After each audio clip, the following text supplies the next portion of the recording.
mas nós vamos discorrer a respeito de algumas coisas que tem dentro desse versículo que Deus me mostrou. Os que encontraram, digam glória a Deus. Os que não encontrou, diz misericórdia. Amém.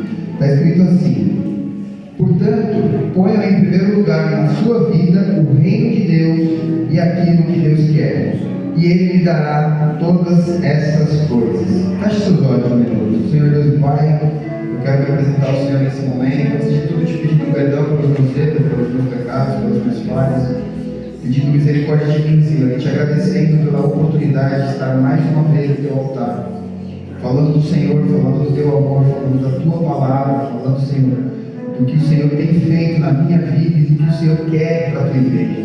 Por isso eu te peço, toma conta desse altar, toma conta de mim, da minha boca, que somente as palavras que os teus filhos precisam ouvir sejam ditas. Que eu não ultrapasse os limites da mensagem e que eu não falte com nada. Assim eu entrego em suas mãos esse momento, em nome de Jesus. Amém. Amém?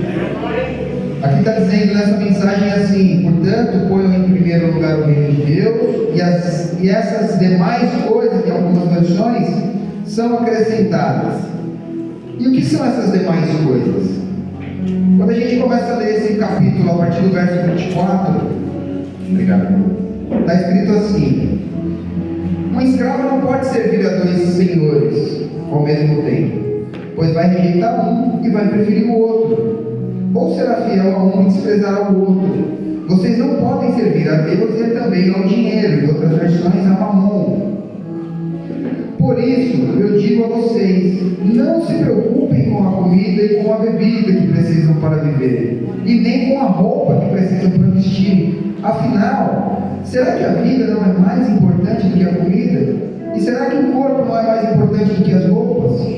Vejam os pássaros, eles voam pelo céu, não semeiam nem colhem, nem guardam comida em depósitos. No entanto, o Pai de vocês, que está nos céus, dá de comer a eles. Será que vocês não valem muito mais do que os passarinhos? E nenhum de vocês pode encomendar a sua vida, por mais que se preocupe com isso. Porque se você se preocupar com por que você se preocupa com roupas? Vejam como crescem as flores do campo. Elas não trabalham, nem fazem roupas para si mesmas. Mas eu afirmo a vocês que nem mesmo Salomão, sendo tão rico, usava roupas tão bonitas como flores. É Deus quem veste as ervas do campo, que hoje dá flor e amanhã desaparece, queimada no forno. Então é claro que Ele vestirá também vocês, que não têm uma fé tão pequena. Portanto, não fiquem preocupados perguntando: onde é que vamos arranjar comida? Ou onde vamos arranjar bebida? Ou onde vamos arranjar roupas? Pois os pagãos, que é quem estão sempre preocupados com essas coisas, o Pai de vocês, que está no céu, sabe que vocês precisam de tudo isso. Aí o versículo tão conhecido: portanto, ponham em primeiro lugar na sua vida o reino de Deus e aquilo que Deus quer, e Ele lhe dará todas essas coisas. Por isso, não fiquem preocupados com o dia de amanhã, pois o dia de amanhã trará suas próprias preocupações. Para cada dia basta as suas próprias dificuldades. Amém? Essa mensagem, ela traz uma perspectiva, digamos que diferente do que nós temos visto hoje no mundo, principalmente dentro da igreja. Se essa mensagem ela tivesse um título, ela seria: Deus não é o meio para que alcancemos o objetivo, Deus é o objetivo. E muitas vezes nós estamos buscando em Deus com muito fervor, com muita dedicação, com muita busca, com muito trabalho, com muita oração. Nós estamos buscando em Deus o que nós queremos, mas Deus não é o que nós queremos. Nós estamos buscando em Deus algo, sendo que nós devemos buscar Deus. E os alvos, e alguma coisa, e as outras coisas lhe serão acrescentadas. Se a gente não tiver essa ideia de quem buscar e do que nós devemos buscar, nós vamos passar a vida secando gelo e frustrados. Porque a gente vai estar sempre assim, mas por que Deus ainda não fez aquilo? Porque Ele ainda não foi adorado como Ele deveria antes de você se preocupar com aquilo. Então a gente precisa começar a entender que o objetivo não é algo em Deus. O objetivo é Deus. E a gente começa às vezes a praticar coisas achando que estamos fazendo correto, sem antes nem consultar Deus. Será que o plano que você tem feito para a sua vida, ele é de Deus? Será que o que você está buscando resolver, do jeito que você está resolvendo, é de Deus? Será que Deus não te colocou nesse problema por algum propósito e você precisa ali ser um canal de Deus para a vida de alguém e você está aí buscando em Deus sair daquilo antes de cumprir o propósito? Será que você não está vivendo uma dificuldade? Essa dificuldade, na verdade, como disse Paulo quando foi preso, recebi de Deus uma grande oportunidade. Qual foi, Paulo? Fui preso inocente, mas agora estou pregando para os presos. Se eu não tivesse preso, eu não teria essa oportunidade. Então, é como Deus é bom. Se fosse eu, Deus me tira daqui. O Senhor sabe que eu sou inocente. Deus me tira daqui, me tira daqui. Se alguém viesse me interrogar, não fala comigo, estou falando com Deus. Estou querendo resolver meu problema. Fui preso inocente. Mas o servo de Deus, maduro no Espírito, ele entende que o problema é o meio de apresentar Deus. É verdade, Deus. E não o caminho da destruição. Ah, então você está dizendo que a gente tem que viver em problemas? Não, eu estou dizendo que se a gente buscar a Deus em primeiro lugar, os propósitos se cumprirão e Deus fará todas as demais coisas. No capítulo 11 de Hebreus, no verso 1, também tem um jargão cristão. Esse versículo é um jargão. E recentemente eu fiz uma viagem de trabalho e eu estava no aeroporto lendo a Bíblia, mas esse versículo parece que ele abriu assim, aí parece que Deus me jogou lá dentro e falou: é isso que eu quero ser. Eita Deus. Eu fiquei assim, consternado com aquela oportunidade. Está escrito assim, no versículo 1 do capítulo 11 de Hebreus: a fé é a certeza de que vamos receber as coisas que esperamos, e a prova de que existem coisas que não podemos ver. Então vamos lá. A fé, em outras versões está escrito, é o firme fundamento, é o que me sustenta na certeza das coisas que esperamos. Isso mexeu tanto comigo, que eu vou dar um exemplo para vocês. Sabe aquele parente que bebe? E aí ele sai e você fala assim: ó, vai voltar bêbado, vai encher meu saco hoje. Vai, porque é isso que você espera. Esse é o firme fundamento da tua fé. É o que você espera, você tem certeza disso. Sabe aquele parente que você ora, aquele filho, aquele marido, aquela pessoa que você ama tanto, mas você ora, e aí ela volta pior do que ela estava, aí você fala: não tem jeito, esse não tem jeito, esse aí não muda. Não vai mudar, sabe por quê? Porque esse é o firme fundamento do que você está esperando. É o que está dizendo aqui. O que é a fé? É a certeza de que vamos receber o que nós esperamos. O que você tem esperado? Aleluia, Deus. Sua esperança? No que você tem firmado a sua fé? E o que você tem buscado? Porque, gente, eu vou falar uma coisa para vocês aqui que é muito séria. Deus, presta atenção, Deus não atende à necessidade de ninguém. Porque se Deus atendesse a necessidade, o mundo não estava no caos que está. Deus atende a fé. Aleluia. Deus atende a certeza, a convicção daquilo que se espera. Isso que Ele atende. E eu vou dar um exemplo para vocês disso. Está lá em Mateus, no capítulo 9, no verso 20, do 20 ao 22. Mateus 9, do 20 ao 22. Glória a Deus. Está escrito assim: certa mulher que fazia 12 anos que estavam com uma hemorragia. Veio por detrás de Jesus e tocou na sua capa. Pois ela pensava assim, ela esperava assim, ela tinha o firme fundamento da fé dela assim: se eu apenas tocar a capa dele, ficarei curada. Jesus virou, viu a mulher e disse: coragem, minha filha, você sarou porque teve fé. Então vamos montar o cenário. O cenário aqui é o seguinte: olha, tem um homem chamado Jesus, que ele está curando geral, está fazendo um monte de milagres, e ele está vindo para cá.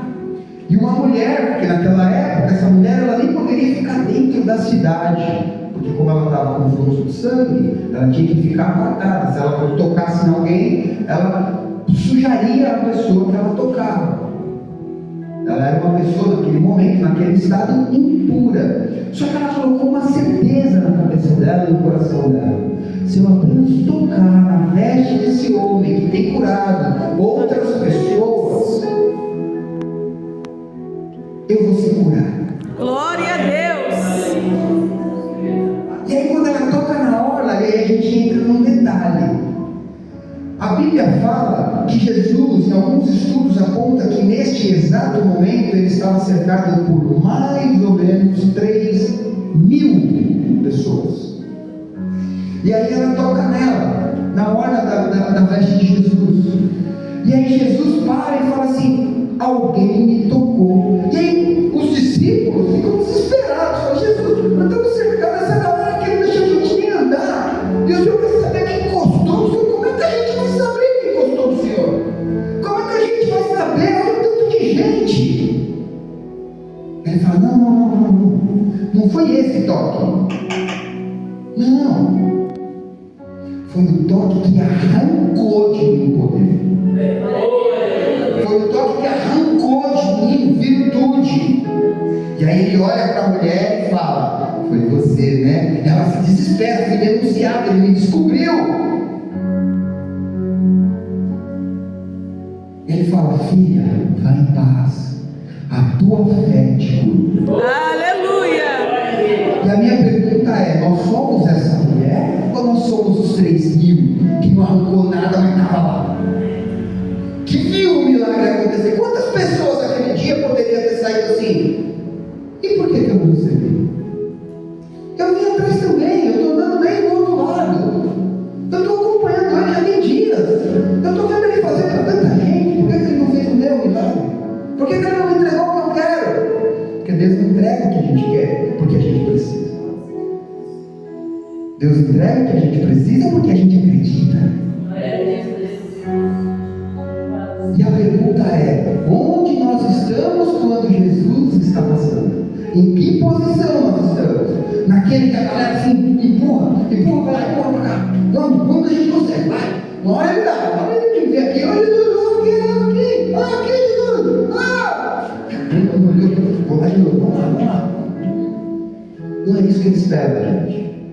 Porque nesse caso ainda teve um toque, mas teve um outro exemplo aqui, que também está no livro de Mateus, só que no capítulo 8, a partir do verso 5, está escrito assim: quando Jesus entrou na cidade de Cafarnaum, um oficial romano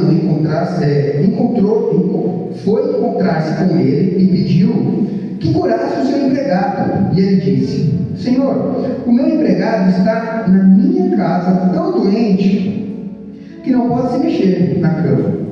E ele está sofrendo demais. E aí Jesus responde: eu vou lá curá-lo, eu vou lá. E ele disse a Jesus: não, Senhor, eu não mereço que o Senhor entre na minha casa. Dê somente uma ordem e o meu empregado ficará bom. Jesus responde: eu afirmo a vocês que isso é verdade. Nunca vi tamanha fé, nem mesmo entre o povo de Israel.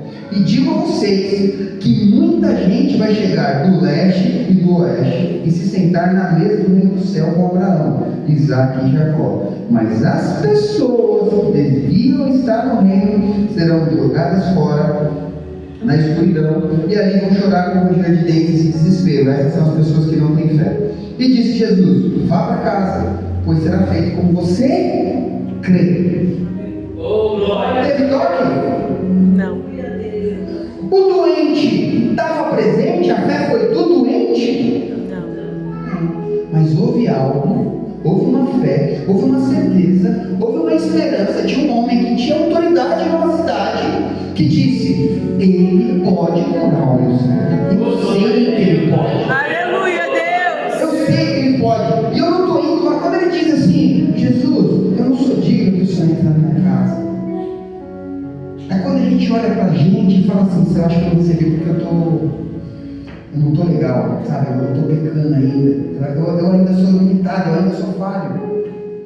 É o que esse homem está dizendo. Ele está dizendo assim: olha, se for por mim, se for pelo meu mérito, se for pela minha autoridade, se for pelos meus feitos, se for pelas minhas realizações e pelo tanto de coisa que eu estou fazendo, não vai rolar. Mas eu não preciso disso, eu preciso crer que o Senhor pode fazer. Aleluia, Deus.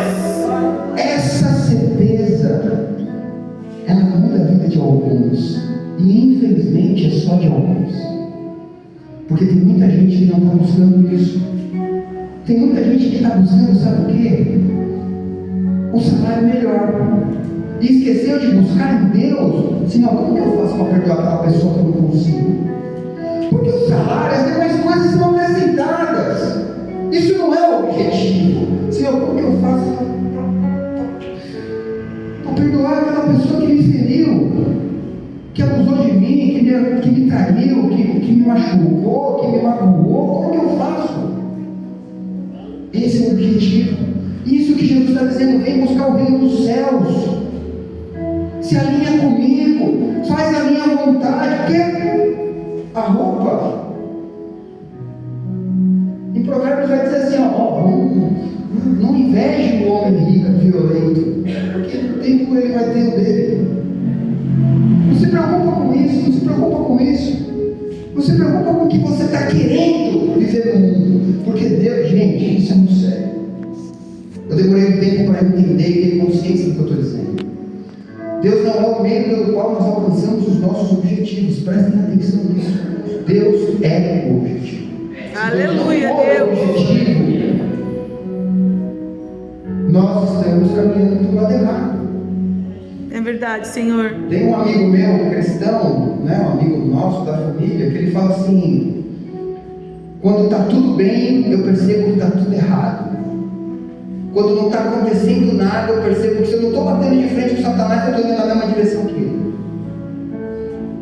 Quando eu estou indo contra o diabo, eu trombo com ele, eu bato nele, ele bate em mim, tem hora que vai, o pau quebra, o bicho pega, mas tem hora que está na terceira de pô, tá fácil assim, tá tudo tranquilinho assim. Acho que você está indo no sentido errado.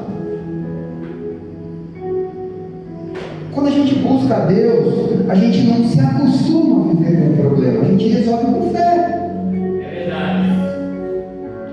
Só que a gente vive o propósito. Então o propósito, muitas vezes, eu vou dar um exemplo de um propósito, a gente já vai virar um testemunho. No auge da pandemia, quando a doença ainda era obscura, a minha mãe cai na rua e quebra os dois braços, os dois, de uma vez. Porca sorte, um dia antes do Dia das Mães, ela quebra o cotovelo do braço direito e o punho do braço esquerdo. E aí eu levo ela para o hospital, eu e a minha esposa, uma correria, pro posto, depois para o hospital, uma confusão para internar e tal. Eu falei para minha esposa: nós não vamos reclamar. Deus sabe de todas as coisas. E o pavor, minha mãe já de idade, pânico, hospital, aquela operação de guerra, pessoas morrendo e aqueles dados todos os dias, 500 e tantas, 600 e tantas, 700 e tantas mortes por dia. Minha mãe é levada para um quarto, a gente fica ali por 21 dias, mas no decorrer desses 21 dias, nós encontramos uma moça de uns 40, 30 e poucos anos, 40 anos, triste, abatida, e minha mãe perguntou para ela: você está entendendo por quê? Ela falou: porque se descobriram 3 tumores no meu corpo. 3 tumores. E eu estou já há 48 horas de jejum porque eu preciso fazer um exame. E ali a gente ficou conversando. Antes daquela mulher ir fazer o exame tão esperado para ver o tamanho do tumor, a capacidade do tumor de crescer e tal, aqueles exames mais específicos, né? Poxa, 3 tumores, intestino, estômago, vários tumores espalhados, 3 de uma vez, negócio meio desesperador. E aí minha mãe chegou lá e falou assim: gente, pode orar por você? Ela falou: pode. É o momento do desespero, né? Todo mundo recebe oração no momento do desespero. Só que aquele momento não era a execução da fé dela, era minha e da minha mãe. Nós começamos no quarto, que nem 2 doidos, né, mãe? O Senhor pode mudar essa história, ela é nova, eu sei que o Senhor tem um propósito para isso. Oramos. Ela voltou assim, agachada, assim, de 4, assim, nas macas, assim, ó. Eu falei: deram droga para ela, não é possível. Tá alucinada. Quando ela chega no quarto, antes de descer da maca, ela fala: não acharam nada. Aí falaram: ó, você vai fazer a refeição, porque você já está 48 horas sem comer. Você vai fazer uma refeição hoje, mas vai ficar mais 48 horas sem comer, porque a gente precisa fazer outro exame. Como é que tem um exame que tem tumor e outro exame que não tem tumor? A gente tem que investigar isso. Alguma coisa está errada, tá bom? Tá bom. Ela fez a refeição, passou 48 horas e quando ela voltou do 3º exame, não acharam nada. Aí mais uma vez, até completar 5 exames, e nós estávamos no quarto quando entrou a equipe médica e disse: nós vamos ter que te liberar, porque nós não encontramos nada.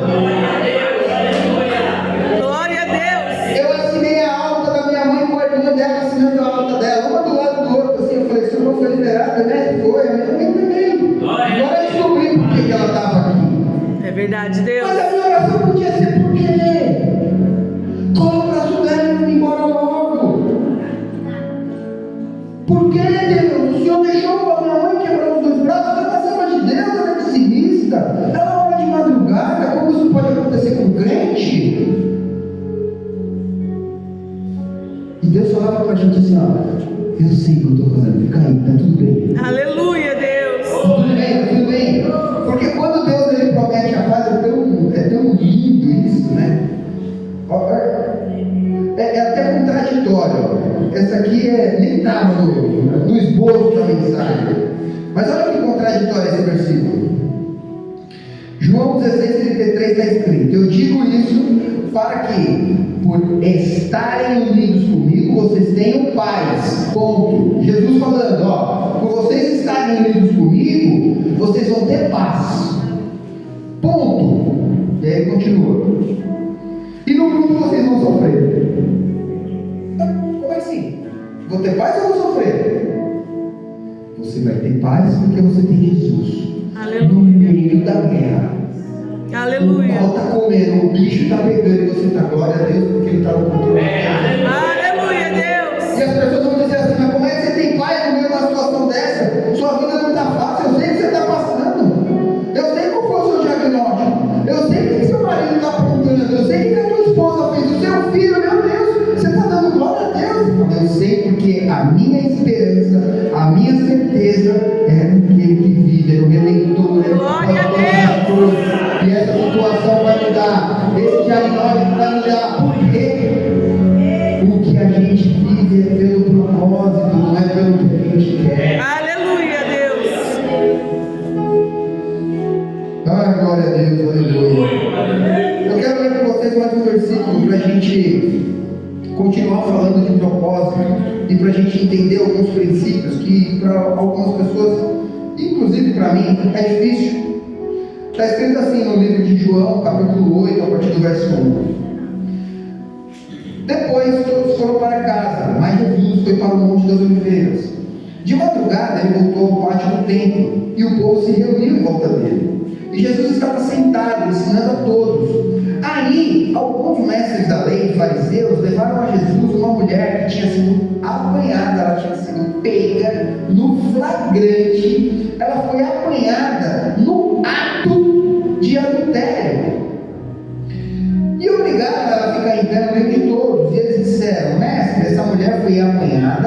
ato de adultério, na hora ali, a hora H, de acordo com a lei de Moisés, as mulheres adúlteras devem ser mortas a pedradas. Mas o Senhor o que diz? E eles fizeram essa pergunta para conseguir alguma prova contra Jesus, pois queriam acusá-lo. Mas ele se abaixou e começou a escrever no chão com o dedo. Como eles continuaram a fazer a mesma pergunta, Jesus endireitou o corpo e disse a eles: quem de vocês estiver sem pecado, que seja o primeiro a atirar a primeira pedra nessa mulher. Depois abaixou-se mais uma vez e continuou escrevendo no chão. Quando ouviram isso, todos foram embora, um por um, começando pelos mais velhos. Ficaram só Jesus e a mulher, e ela continuou ali de pé. Então Jesus endireitou o corpo e disse: mulher, onde estão os seus acusadores? Não ficou ninguém para te condenar? Ela respondeu: ninguém, Senhor. E Jesus disse: pois então eu também não te condeno. Fala e não peques mais. Vamos lá, vamos fazer o cenário aqui. A mulher se arrependeu? A Bíblia diz assim que ela estava arrependida? Não. A Bíblia diz que ela se desesperou: não me matem, poupem minha vida. Não.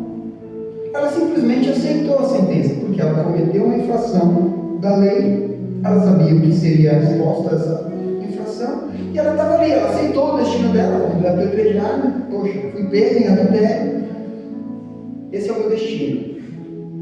Só que Jesus, eu não vejo Jesus se preocupando só com a mulher. Eu vejo Jesus se preocupando com os acusadores.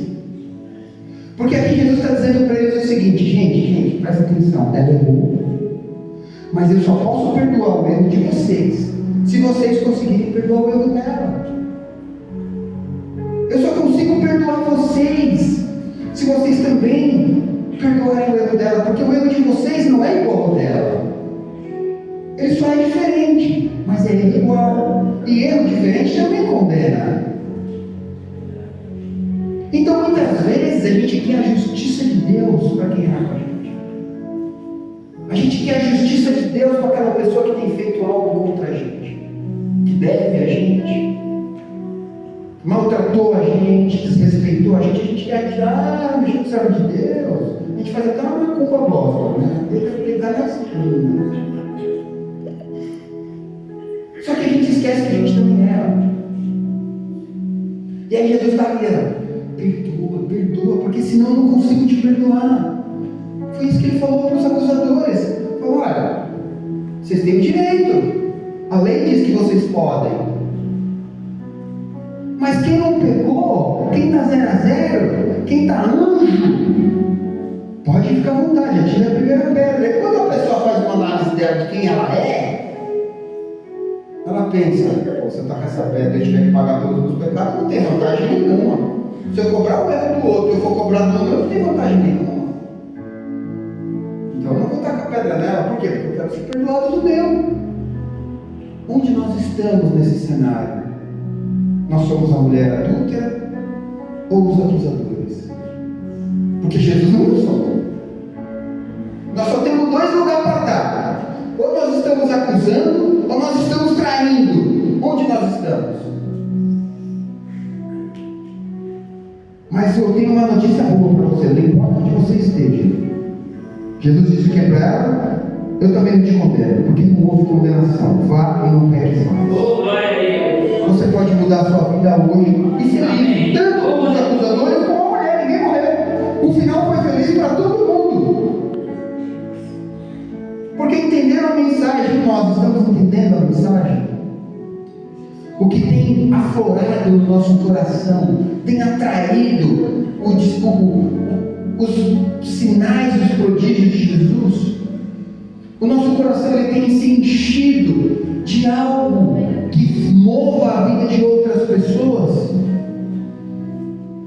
Tem um versículo, não é um versículo, na verdade é um ditado de um grande homem de Deus que diz assim: pregue a palavra de Deus quando preciso com a boca. Porque o que prega a palavra de Deus na nossa vida é o nosso comportamento. É quem nós somos no dia a dia. Porque aqui nesse ambiente aqui, é fácil ser crente. Esse ambiente aqui é tranquilinho, esse aqui não tem erro. Pode vir. Aqui está só. O problema é da porta para fora. Lá onde os não crentes te perseguem, lá onde aquela promessa, lembra aquela promessa de Jesus? Comigo você tem paz, mas lá fora você sofre. Como que nós temos amado as pessoas? Todas elas. Todas. Eu falo para as pessoas que nós somos, quando nós nos convertemos, nós temos 5 níveis de cristianismo dentro da gente. O primeiro é que eu quero um Deus para mim. Eu me converto porque eu preciso de algo para mim. Tem um Deus que tem que resolver o meu problema. Eu estou sofrendo e eu preciso que Deus me ajude. O segundo nível é o Deus para os meus. Eu preciso que Deus abençoe a minha família, os meus irmãos, os meus pais, a minha esposa, meus filhos. É o Deus para os meus. O terceiro nível é o Deus para os meus amigos. É quando eu evoluo, eu já não me preocupo mais somente com a minha família, mas eu me preocupo com os meus colegas, com os meus amigos.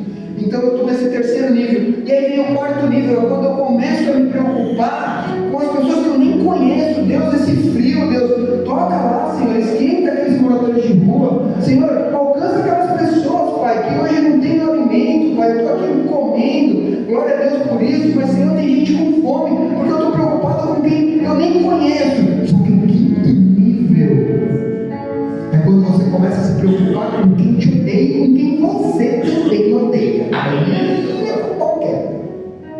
O quinto nível é quando você é maduro para falar assim: Deus, eu não gosto dele, Deus, eu não gosto dela, ela tem me atormentado, ela tem me perseguido, ela tem atrapalhado a minha vida, mas eu quero derramar sobre ela uma porção de bênção. Deus, eu quero te pedir, abençoa, abre os olhos dela, para que Glória a Deus. Em um novo tempo, em um novo momento, corrigir todos os erros. Tira de mim, Senhor, esse sentimento que me impede de olhar para ela com o olhar do Senhor, porque eu sei que o Senhor também ama ela, Deus. Então eu te peço, em nome de autoridade. Enquanto eu odeio alguém, eu estou buscando em Deus algo errado. Enquanto eu odeio alguém, enquanto eu quero me vingar de alguém, enquanto eu não conseguir perdoar alguém, eu estou buscando em Deus alguma coisa. E aí Deus vai falar lá onde nós começamos, em Mateus 6. Você está preocupado com roupa? Você está preocupado com comida? Busca a minha. Aleluia. Você está preocupado com sucesso, com progresso? Busca a mim. Busca a mim, se corrigindo nos seus sentimentos, nas suas emoções. E aí a gente vai para um outro livro de Mateus. Mateus, os evangelhos são lindos, né?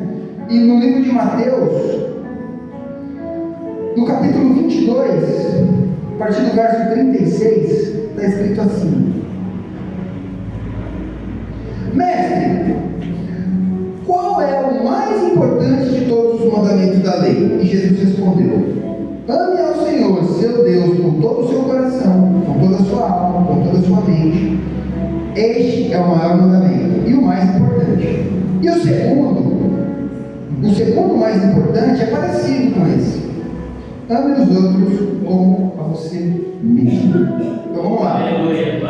Vou repetir o mais importante. O mais importante de todos é: ame o Senhor, seu Deus, com todo o coração, sentimento, com toda a sua alma, emoção e com toda a sua mente, com a sua mente. Então ele está falando das 3 esferas. Você precisa amar a Deus com o que você sente, fisicamente e com o que você faz. Assim, você tem que ter tudo isso para amar a Deus. E o próximo? Para amar o próximo? Esse você não precisa sentir nada, você pode sentir até raiva, mas faça para ele o que você gostaria que fizesse para você. Bom. Amém. Glória a Deus. Esse não requer sentimento. Esse não requer muito afago, aconchego. Não. Esse você só precisa fazer para ele o que você gostaria que fizesse para você. Aleluia. Então quando eu vejo uma pessoa que eu não gosto passando por um problema, eu vejo uma pessoa que eu não gosto empurrando o carro na chuva, se ferrou. E aí eu penso: e se eu estivesse empurrando um carro na chuva e ele passasse? O que eu gostaria que ele fizesse? Eu gostaria que ele parasse e me ajudasse. Então o que eu faço? Eu paro e ajudo. Essa é a conversão genuína que muda a história de pessoas. Porque você está fazendo isso porque você ama Deus, não é porque você ama ela. Só que ela não entende nada. É ali que ela vai olhar e falar assim: cara, a gente nem se gosta, a gente nem é amigo, na verdade a gente até nem é inimigo. Como é que esse cara está me ajudando? Ele está me ajudando a troco do quê? O dia que isso fizer diferença na vida das pessoas, você de fato está apresentando Jesus para elas. Você de fato está mostrando que Jesus é o seu Senhor e que você vive por Ele, para Ele, e que adora o nome dEle. Essas são as adorações, esses são os cultos nacionais que nós ofertamos ao Senhor, colocando a nossa vida de fato no altar de Deus. Nós precisamos amadurecer, porque os tempos são difíceis. A gente vê guerra em Israel, a palavra está se cumprindo. A palavra está se cumprindo. E com o que nós estamos preocupados? O que tem roubado o nosso tempo? Aos jovens, celular, sucesso, dinheiro, muita gente rica na internet. Não, olha, eu vou contar um testemunho para vocês sem citar nome, porque assim, é pela misericórdia de Deus. Deus, Ele me coloca junto com a minha esposa em mesas de pessoas que às vezes a gente nem entende o motivo, né? Assim, gente muito rica, mas muito rica assim, sem precedentes, assim, gente com muito dinheiro. E é uma honra sentar nessas mesas, porque são pessoas do bem. Ninguém escolhe nascer rico e ninguém escolhe nascer pobre. Então tem muita gente boa, tem muito dinheiro, e a gente senta com pessoas que são muito boas. E a gente tem um amigo que tem muito dinheiro, e ele conhece um outro amigo nosso que tem uma vida na internet perfeita. Na internet a vida do cara é linda. E esse nosso amigo, ele fala assim: poxa, eu tenho dinheiro pra caramba, mas sou triste, minha família está destruída, eu queria ser igual fulano. Só que a gente conhece o fulano também, e a vida dele está pior do que a do outro, só que na internet parece que está tudo bem. E aí quem está olhando fala assim: olha que vida maravilhosa, olha como está indo tudo bem. Poxa, essa é a vida que eu queria para mim. E começa a invejar algo que ele nem sabe. Começa a invejar uma destruição que ele nem sabe. Porque quando a gente olha para um querendo e olhando o detalhe da vida do outro, você fala: aí, não, eu só não te culpo porque eu não posso, mas quero isso não. E às vezes a gente está assim, olhando na internet e falando assim: vida boa é desse cara, dessa mulher aqui, olha que vida maravilhosa, só carrão, só viagem legal. A gente não sabe o tormento que é viver sem Deus. A gente não conhece por que pessoas com dinheiro, com recurso, com poder se matam. Elas não querem acabar com a vida, elas querem acabar com o sofrimento. A angústia é tão profunda que elas atentam contra a própria vida, de tamanha angústia, e sem saber, outras pessoas estão desejando viver isso, achando que a vida dela é boa. E a gente esquece dos princípios básicos que nós vamos viver, o que Deus quer que a gente viva. E a gente vai receber do Senhor o que a gente precisa. Então a gente precisa começar a buscar. Eu tenho um versículo que me confundiu muito um tempo, eu estudei ele bastante, só que eu estava buscando ele assim, está escrito assim, João 14:12. Eu afirmo a vocês que isso é verdade: quem crê em mim fará as coisas que eu faço, e até maiores do que essas que eu posso, porque eu vou para o meu Pai. E tudo, não é muito, é tudo, está escrito aqui, tudo o que vocês pedirem, eu farei, a fim de que o Filho revele a natureza gloriosa do Pai. Tudo. Eu li isso, eu falei: não pode ser. Tem alguma coisa errada nesse versículo, Deus? Não pode ser tudo. Está escrito aqui, tudo que eu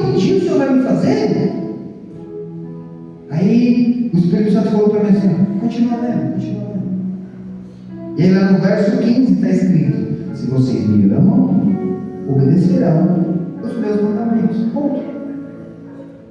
O tudo não é em relação a tudo que eu quero. O tudo é o tudo em relação ao que Deus quer através de mim.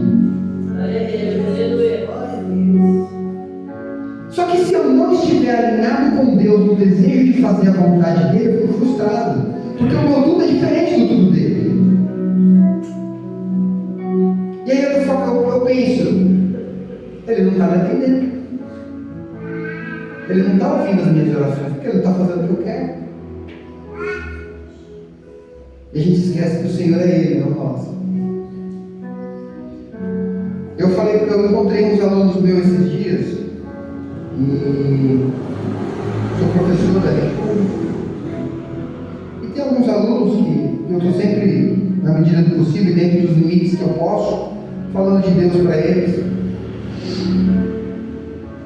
E eu perguntei para eles assim, um grupo deles, eu falei assim, qual que é o sonho de vocês? Aí o primeiro já respondeu, ser rico. Aí o resto foi uma onda, né? Ser rico. Falei, todo mundo quer ser rico? Eu disse, sim. Eu falei, qual que é o conceito de riqueza para vocês? Eles falaram, ter muito dinheiro. Eu falei, sério? Ele falou, sério. Eu falei, 10 bilhões de dólares é muito dinheiro para vocês? Ele falou, rico pra caramba. Eu falei, então beleza, se chegar alguém aqui e der 10 bilhões de dólares para vocês, mas junto com os 10 bilhões te der um câncer, você quer? Ele, não, professor, não dá. Eu falei, então vou melhorar a proposta. Se chegar um cara aqui e falar, vou dar 10 bilhões de dólares para você, mas eu quero as suas pernas boas e você fica com as minhas que não funcionam, você quer? Não, professor, não, né? Poxa, o cara vai ficar sem andar. Eu falei, então vou mudar a proposta, tá bom? Tá bom. Você tem irmãos? Eu tenho 2 irmãs. Eu falei, então assim, você escolhe uma das irmãs e fala assim, escolhe uma para morrer. Eu vou te dar 10 bilhões, mas você escolhe uma que eu vou matar. Só vai ficar uma. Não, professor. Matar minha irmã? Tá doido? Não, de jeito nenhum. Eu falei, então tá bom, vou melhorar. Ninguém morre na história. Mas assim, você vai ficar com 10 bilhões, mas não vai poder ver nunca mais a sua mãe. Ela vai estar viva, mas você nunca mais vai poder ver ela. Você quer? Ele olhou para mim e já falou, professor, que proposta maluca, tá doido? Claro que não, professor. Falei, percebeu que você já tem mais do que 10 bilhões? Percebeu que você deveria estar agradecendo pelo que você tem? E você está perdendo a vida atrás de coisas que você não tem.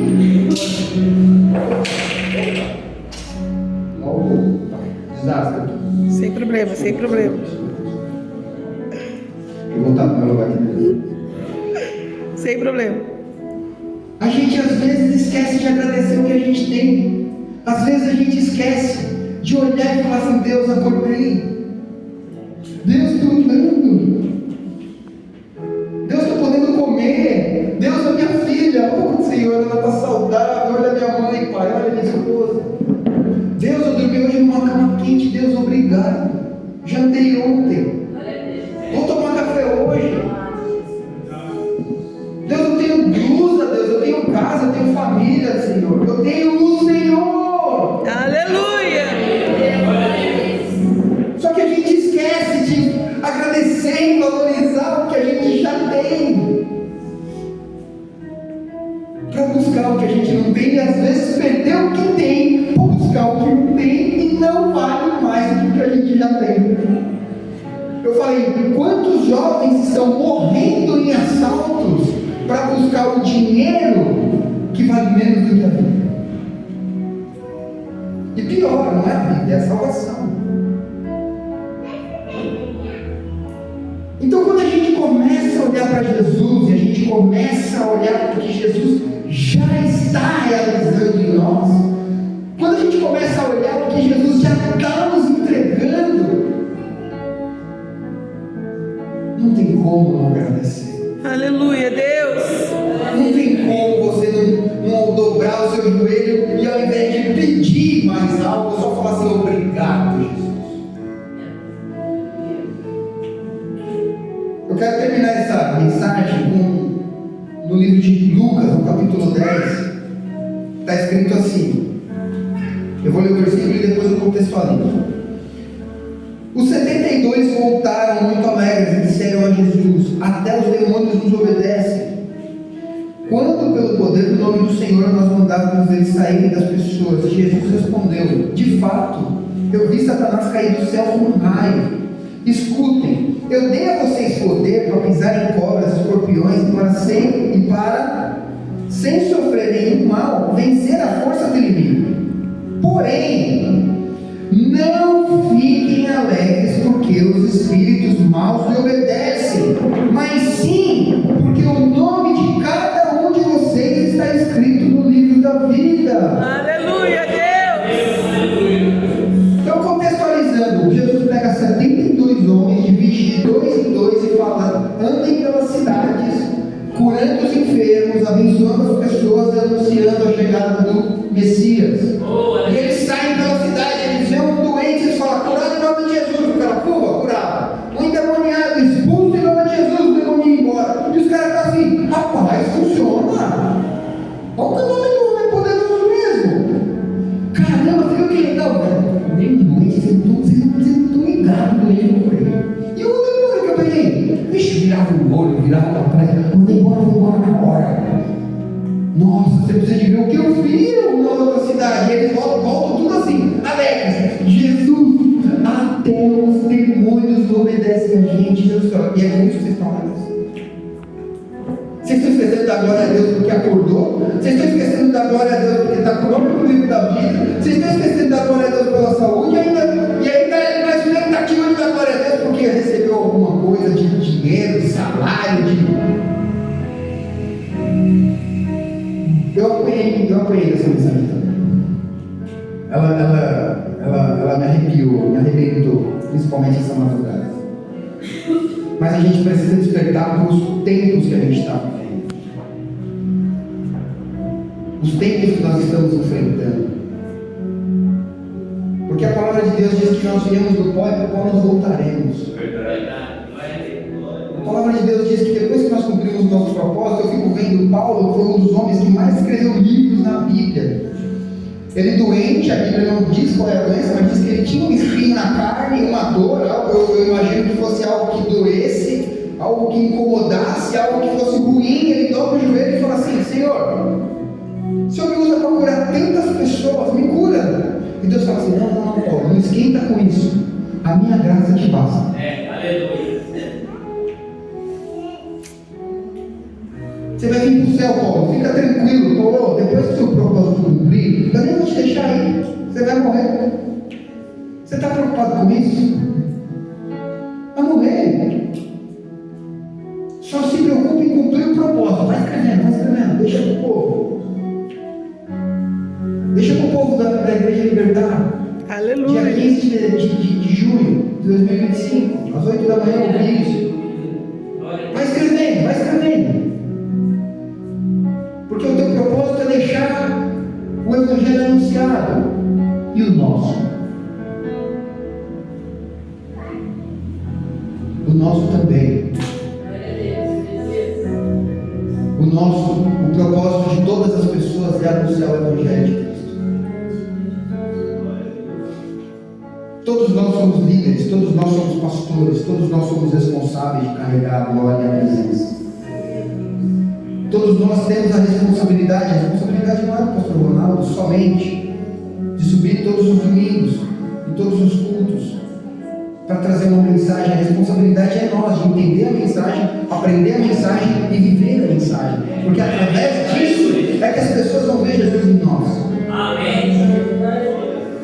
E aí, é muito legal, porque quando eu me converti há 20 anos atrás, eu lembro que eu sempre fui uma pessoa. Eu não fui um cara legal, eu fui um garoto bem chato, encrenqueiro, cheio das confusões.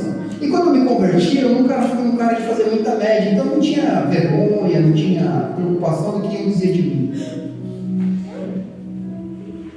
E quando eu me converti, eu olhava assim e falava: não pode ser só vir no domingo, sentar na cadeira, pegar o culto e voltar para casa abençoado, não pode ser só isso. tem algo a mais que eu não estou entendendo. Tem algo a mais que eu preciso entender. Eu ainda não entendi. Eu comecei, Deus, qual que era o propósito? E aí eu comecei a falar de Deus para as pessoas. Só que eu ainda falava de Deus me comportando inadequadamente. Então eu comecei a perceber que para algumas pessoas eu podia falar de Deus, mas para outras eu só precisava mudar o meu comportamento. Porque muitas pessoas que me conheciam antes de eu me converter, depois que eu me converti, começou assim, ó, o que aconteceu com ele? Está diferente. O que houve, Flávio? Flavinho, me chamavam de Flavinho. Os caras falaram, está indo na igreja, esse cara. Esse, qualquer um, menos ele. E é muito legal, sabe por quê? Porque quando uma pessoa que não é convertida, ela tem um problema, ela não acredita na própria oração, então ela vai em um convertido e fala assim, ora por mim. Estou precisando de um favor de Deus, mas a minha não chega, a sua eu sei que chega, eu vi você mudar. Eu vi o que Deus está fazendo em você. Eu vi o tanto de coisa que aconteceu, eu vi como que você está transformado, você mudou o jeito de falar, você mudou o jeito de comportar. Eu estou assistindo, eu estou vendo com os meus olhos o poder de Deus em você. Por isso eu não acredito na minha oração, porque eu não mudei, mas a sua oração Ele ouve. E essa é a hora que a gente convida essa pessoa para viver essa novidade, porque não tem a ver com a gente. Tem a ver com Ele. Não fomos nós que nos sacrificamos. Então é essa hora que a gente fala assim, ó, meu irmão, você está enganado a respeito de quem eu sou. Você precisa saber quem Ele é. Glória a Deus, aleluia. Se você acha que você vai ser ouvido pela sua mudança, porque eu vou ser ouvido pela minha mudança, é o contrário. Eu não sou ouvido porque eu mudei. Eu mudei porque fui ouvido. Glória a Deus.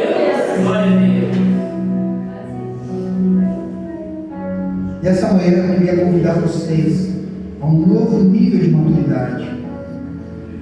Porque foi o que aconteceu comigo. Que nós possamos acessar o trono da glória com fé. A expectativa é ser úteis ao reino e não simplesmente de buscar a resposta do que nós queremos. Porque eu não tenho dúvida, e aí eu faço sempre essa comparação, eu falo para as pessoas. Imagina uma pessoa que tem 3 filhos. O filho mais velho, ele é obediente, tudo que ele vai fazer ele pergunta para o pai, ele é responsável, ele é estudioso, ele não dá trabalho. O filho do meio, ele é suficiente. Então assim, se você falar, se eu passar de ano eu ganho uma bicicleta, ele não vai passar com as melhores notas, mas ele vai passar. Só que quando ele passa, ele já vem de cobra na bicicleta. E o terceiro filho, ele é um filho que não te escuta, ele é um filho que ele não estuda, ele é um filho que faz tudo errado, ele é um filho que mente, que ele é totalmente diferente dos outros dois. A minha pergunta é, você ama um mais do que o outro? Não. Mas trata os 3 iguais? Assim é Deus. E a Bíblia vai dizer, se nós que somos maus sabemos dar coisas boas aos nossos filhos, Deus a nós. Então quando nós nos apresentamos ao Senhor como um filho que pelo menos tenta ser melhor, Ele olha e fala, ele está tentando. Ele está buscando. Ele está se esforçando. Não importa o resultado. Não importa o quão mudado você esteja, desde que você esteja buscando essa evolução. Não importa quantos anos você tem. Nós sempre podemos melhorar na relação com Deus. Que nós possamos entender que nós somos cartas vivas do Evangelho. E que as pessoas precisam conhecer Jesus através de nós. Que nós nos conectemos ao Senhor com verdade e com sinceridade. E não tem a ver com perfeição. Porque lá no livro de Tiago 5,16 vai dizer assim, ó, se você pecou e você confessar, e você se esforçar, e você procurar um líder, o seu pastor, uma pessoa madura, e confessar o seu pecado, e você pedir ajuda, essa pessoa vai orar por você e você vai ser curada. Então Jesus ele não está atrás de perfeitos, ele está atrás de dispostos. Glória a Deus.